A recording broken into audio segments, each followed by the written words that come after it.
30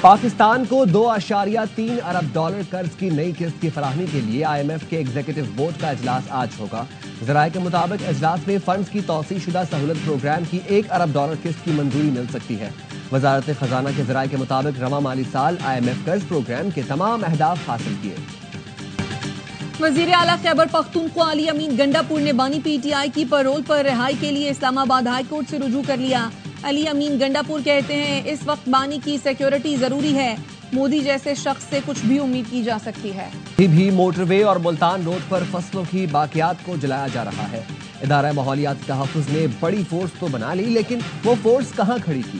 ملتان اور موٹر وے کے hot spot areas پر انہیں کھڑا کیا جائے۔ لاہور ہائی کورٹ کے اسموک تدارک کیس میں ریمارکس، کہا دھواں چھوڑنے والی گاڑیوں پر قابو نہیں پایا جا رہا۔ پنجاب اور خیبر پختونخوا کے مختلف علاقوں میں بارش، سرائے عالمگیر اور شریف میں بارش سے موسم خوشگوار ہو گیا۔ وہاڑی میں آندھی کے باعث کئی درخت گر گئے۔ میلسی میں دیوار گرنے سے لڑکا جاں بحق۔ خیبر میں بارش کے بعد آبی ریلا مسجد میں داخل۔ لکی مروت میں ژالہ باری اور بارش سے گرمی کا زور ٹوٹ گیا۔ ڈیرہ اسماعیل خان میں تیز آندھی اور بارش سے نشیبی علاقے زیر آب۔ کراچی میں آج موسم گرم اور مرطوب رہنے کا امکان ہے۔ زیادہ سے زیادہ درجہ حرارت 37 ڈگری سینٹی گریڈ ریکارڈ کیا جا سکتا ہے۔ Stop glamorizing war and root for it. We're doing perfectly fine. We are all fine, alhamdulillah. And I hope that you guys are fine too, because we don't want war. We don't want war. This is self-defense.